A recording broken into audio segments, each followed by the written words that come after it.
Hello students, in the GATE Computer Science series, we are learning the first concept in the computer network subjects, which is the concept of layering. We have covered 4 parts earlier, and in this part we will be talking about the types of transmission media, then about the analog to digital conversion and digital to analog conversion. So before moving on to the topic, we just need to learn a few basic things like for a communication to happen between two nodes, what are the essential elements? Like two nodes should be there.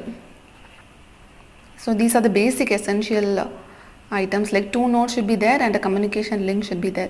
The vital thing for a node is to have a proper memory. Like the memory on any device, any machine, it will be finite usually, maybe 512 MB or 1 gigabyte.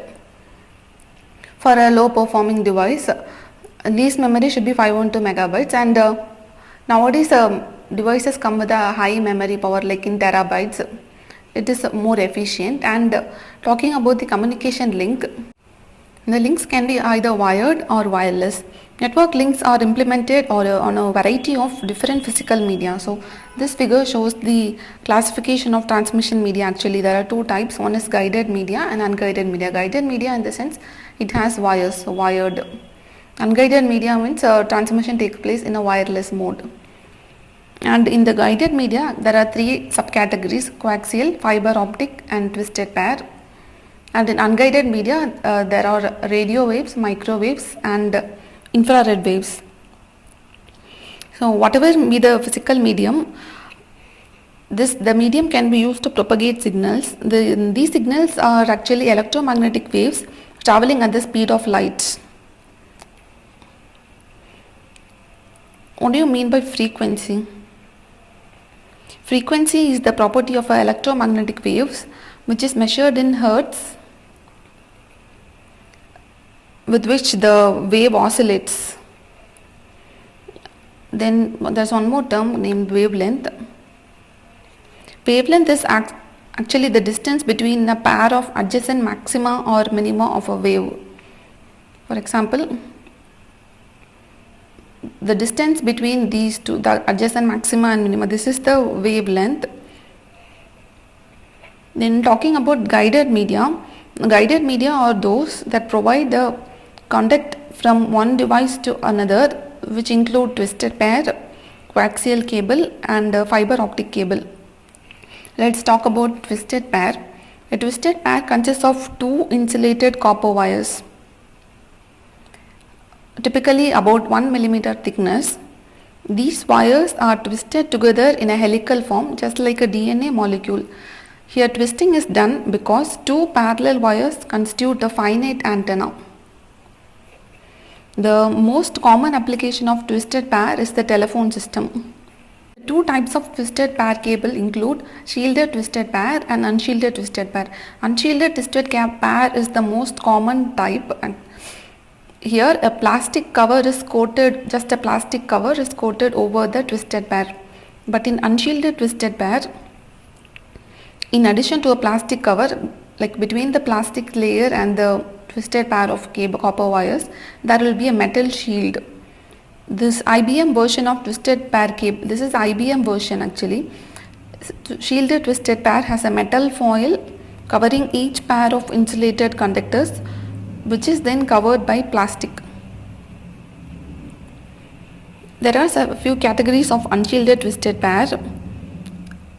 Like there are special categories which can be used for a LAN ranging from 10 Mbps LAN to 600 Mbps LAN. The commonly used connector to connect to twisted pair cables are RJ45. Moving on to coaxial cable, this is usually called coax. This coaxial cable carries signal of higher frequencies ranging from 100 kHz to 500 MHz. Coax has a central core conductor of solid or standard wire enclosed in an insulating sheath, which in turn is encased in an outer conductor. The outer metallic wrapping serves both as a shield against noise. and the second conductor completes the circuit. The outer conductor is enclosed in an insulating sheath and the whole cable is protected by a plastic cover. There are a few coax cable standards which are characterized by the radio government ratings. So each cable defined by RG ratings is adapted for a specialized function. The commonly used cable standards are RG8, which is used in thick Ethernet, RG9 and RG11 are also used in thick Ethernet, so 8, line 10, 8, 9, 11, and RG58, it is used in thin Ethernet, and RG59 is used for TV. This cable is commonly used in cable television. So the most common type of connectors used for twisted like coax cable are the T connector and the terminator. T connector, it allows a secondary cable to branch off from a main line, while the terminators are usually used for bus topology. Moving on to optical fiber. Optical fiber is made of glass or plastic and transmits signals in the form of light. This is mainly used to ensure faster transmission. The current technology supports two modes for propagating light along optical channels. They are single mode and multi-mode. In optical fiber, what happens is that within this glass filament, the data will be traveling, like the data will be reflected actually inside the glass, which in turn is surrounded by a plastic filament. In single mode, they employ step index fiber and a highly focused source of light that limits beams to a single range of angles, all close to the horizontal. This single mode fiber is much smaller in diameter and with lower density. Propagation of different beams is almost identical, like the direction is same.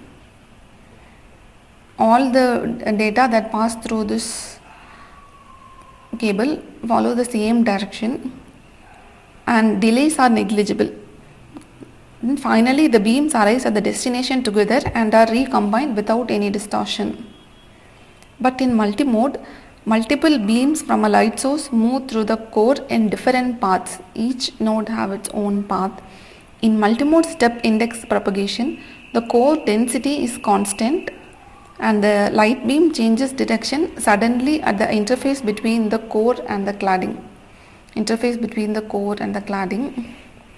In multi-mode graded index propagation, the core density decreases with distance from the center. This causes a curving of light beams. Good light sources for optical cable include light emitting diode and injection laser diode. Some advantages of optical fiber may be noise resistance. Since it is traveling inside the glass filament, noise won't enter, and interference, there will be very less interference and less signal attenuation. So the signal loss won't be happening frequently. Then higher bandwidth. Using this, we can transfer data at a higher rate, like high frequency data. So this is an example of a high frequency data, and this is the example of a low frequency data. Like these are signals. Some disadvantages of optical fiber include the cost. The optical fiber is very much expensive than the coax cable and the twisted pair cable. Then also it is very difficult to install and maintain. Moreover, the wiring is actually fragile, so you just need to keep it in a proper secure area in order to prevent damage by external sources. Moving on to unguided media. Unguided media is also called as wireless communication. Unguided media transports electromagnetic waves without using a physical conductor. Different types of unguided media are radio waves, microwaves and infrared waves. Radio waves are usually used for multicast communications such as radio, TV and paging systems. Microwaves are used for unicast communication such as cellular telephone, satellite network, and wireless network. Then infrared communication is used for short range communication, like communication between TV and your remote. Short range communication in a closed area using the line of sight propagation. Next, talking about analog to digital conversion. If you just want to send a voice message to your friend, what will you do is you will just record the voice message. So this, it will be an analog signal, no analog waveform. It will be converted to digital signal and in turn to digital data, so that the device, your mobile device, can understand it. Then it will send it to your friend's device. At that time again it will be converted to analog signal, digital signal, so that only analog waves can transmit through the air or the wireless medium. So the conversion takes place so analog data is what happens in the real world, like voice data, etc., and digital data is what the computer can understand, which is bits, zeros and ones. Suppose for example, while converting data from analog to digital, like in the previous video we saw about digital data to digital signal. Now for 0 it will be like 0 voltage, for 1 it will be 5 voltage or something. So this is so simple. But what about analog to digital? For a waveform, take this waveform. For 5 voltage the signal may interpret as 1, like the digital signal's value as 1 volt, and for 0 voltage it may interpret as 0. But what if the voltage is 2.3 or 5.8, etc.? So it is some fuzzy kind of thing, no? In order to resolve those things, experts, they have developed a few methods or techniques so that any normal man can transfer data from analog to digital without any hassle. The first technique in analog to digital conversion is pulse code modulation. Pulse code modulation is nothing but given an analog signal, the analog signal will be split into multiple samples, and then for each sample the corresponding digital value for that analog value is generated. There are 3 steps in pulse code modulation. The first one is sampling, next quantization, and the third one is encoding. In sampling, what happens is that the analog signal, it is divided into multiple samples actually. So dividing the data into multiple samples. In sampling there are 3 types: ideal, natural and flat top. Flat top is the best one and efficient. People will prefer it usually. Before moving on to sampling, you just need to understand the basic terminologies we use here, which are wavelength, amplitude, frequency and speed. Wavelength is actually the distance between the 2 identical waveforms. We discussed in the previous slide also. So this is the wavelength, and the amplitude is the distance between the origin and the crest. So this is the amplitude. And the frequency is the number of waves that pass per unit time. It means this is a high frequency device. This is a high frequency signal because let it be time 1 second, 2 seconds, 3 seconds. So the number of waveforms that got transmitted per unit time is high here. This may be a low frequency waveform because the number of waves that get transmitted per unit time is very low compared to this. And the speed, we know usually it's distance divided by time. But here here the speed is calculated in terms of wavelength into frequency. In the first step, sampling, what it happens is that you will have an analog signal, your analog input, and you will have a carrier impulse train, which is the like 1t, 2t, 3t, like the time frame. You just have to multiply the analog signal with the impulse train, which means just like discrete set of values you will be getting. So this is an example of like in this methodology happens in ideal sampling. Ideal sampling is also called instantaneous sampling or impulse sampling.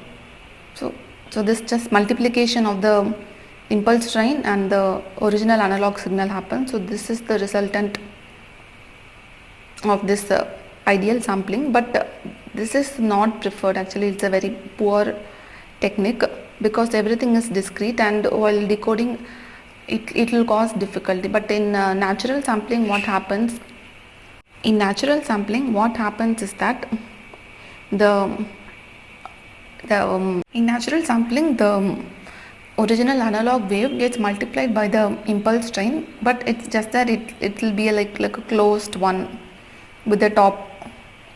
Instead of just a discrete value, it is just like a continuous one. But the thing is that if the waveform is like traveling from low to high, the top of this resultant would be like slanted towards the left, and if it is like the waveform is moving from high to low voltage, the top of this resultant would be sliding downwards. But in flat top sampling is actually the efficient one, just like I told earlier. In flat top sampling, what happens is that the top would remain the same. The direction of the top won't change even if the slope is sliding up. The top of the resultant wave, it won't change even if the signal is moving from low to high voltage or from high to low voltage. This is efficient, and this is the most preferred method of sampling, which is the flat top sampling. Next, talking about the Nyquist theorem. This is the important thing to consider while doing sampling, like which is the sampling rate or frequency. So according to Nyquist theorem, what it says is the sampling rate. Rate means the speed at which the thing happens. So sampling rate means the number of samples that gets generated per second. So the sampling rate should be at least 2 times the highest frequency contained in the signal, highest frequency. So just like we mentioned, this will be the frequency, this is the frequency, and the highest frequency occurs at the tip maxima. So this is the highest frequency, and lowest frequency happens at the minima. Like this will be the lowest frequency. So this is the value of FH here. Then the second process that happens in this pulse code modulation is quantization. First was sampling and the second is quantization. In quantization, what happens is the analog signal is divided into discrete quantums. Like there will be a quantum size actually.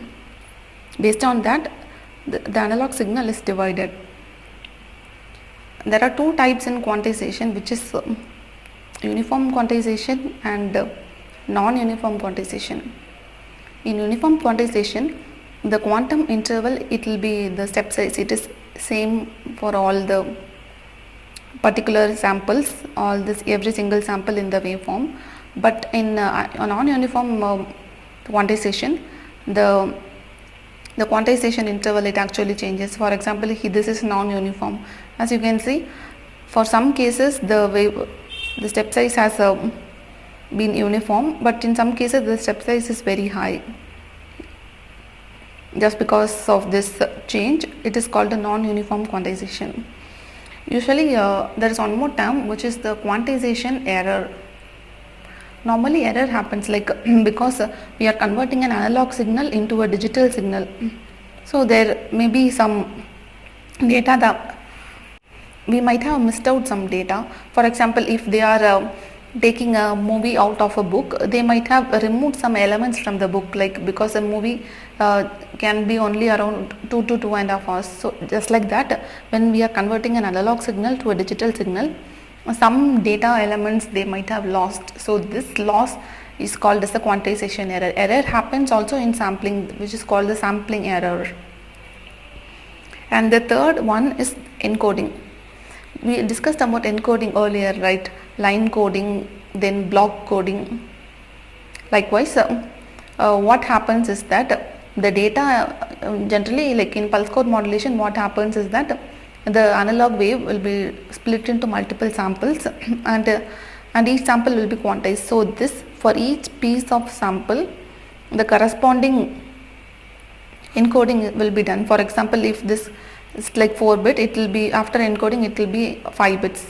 Like if 4-bit 5-bit encoding scheme is used, this will happen. So after adding the encoding bits, the final thing will be merged together and sent as a single digital signal. Digital signal will be like this. So this encoding is usually done to avoid error, to guarantee that the integrity, like the original data which was sent, has received by the receiver without any tampering. In case of tampering, retransmission would be happening. Yeah, after encoding this, the corresponding the corresponding digital bits are recorded here. The second type of the second technique is in analog to digital conversion is delta modulation. In delta modulation, what happens is that it is actually efficient than this pulse code modulation. It is not that complicated. What just happens is that there will be a delta. The value of it is all based about the value of delta. The value of delta will be 1. The waveform slopes from low to high. The value of delta will be 0 if the waveform slopes from high to low. For example, here take the waveform is traveling from high to low, no? So initially the delta value will be 0. Since the waveform is traveling from low to high, its value is 1. The delta value is 1. If the delta value is 1, the corresponding digital signal would be in upward direction. And again for the next sample set, it again checks it's a positive slope, no, the voltage travels from low to high. So again the delta value is 1. So an increase, again increasing. Now consider this. Here in this up to this it was an increase in the voltage level. Now there is a drop in the voltage level. The voltage drops from low to high.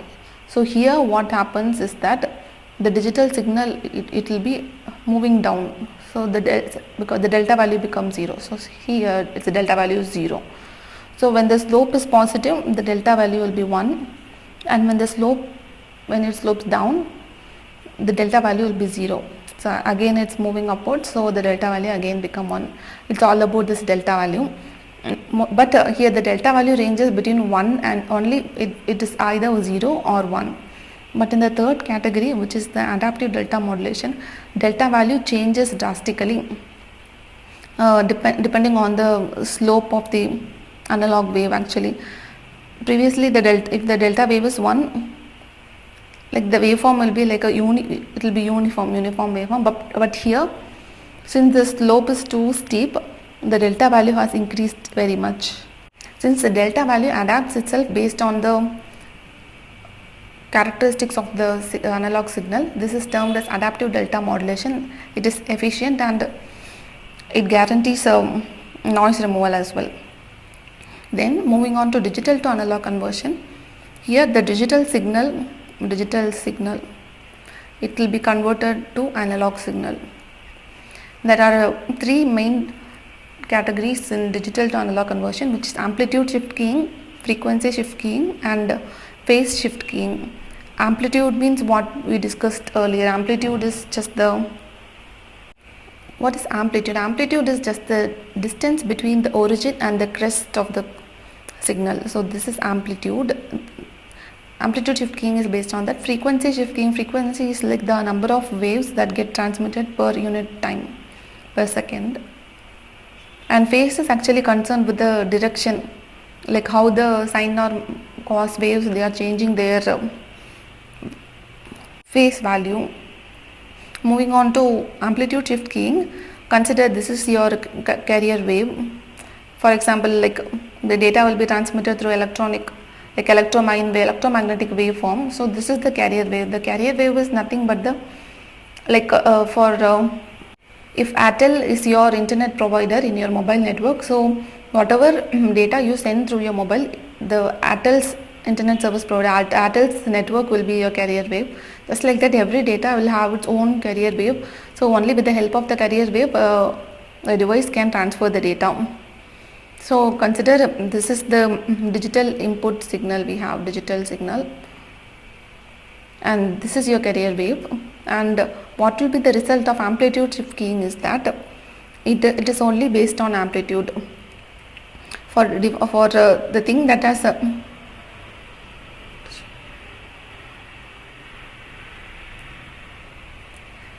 since the input voltage here for the digital input here it's 1, no, so for that the corresponding only for the area where the digital input is 1, amplitude will be generated in the output.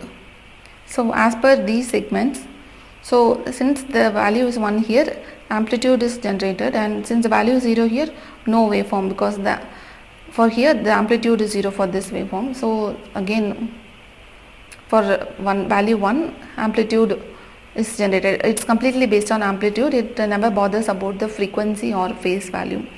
And next, in frequency shift keying, what happens is that in frequency shift keying, for the value 1, a high frequency waveform will be generated. Like this is a high frequency waveform, and for value 0, a very low frequency waveform will be generated. This is a carrier wave. Just this won't interrupt your conversion process. And talking about phase shift keying, in phase shift keying, it is the conversion mainly happens because the conversion happens due to the change in the phase. Like there are two types: biphase shift keying and quadrature phase shift keying. In biphase shift keying, the sine wave changes their magnitude from 0 degree or it's 180 degree. So for logic 1, it will be 180 degree of the sine wave, and for logic 0, it will be 0 degree. See, for logic 1, it is 180 degrees transition, and for logic 0, the sine wave changes their quadrature to 0 degree. So reverse happens again. But in quadrature shift keying, 4 angles will be used, like 0 degree, 90 degree, 180 degree, and 270 degree. So in this video, we saw about the types of transmission video. Those are guided and unguided.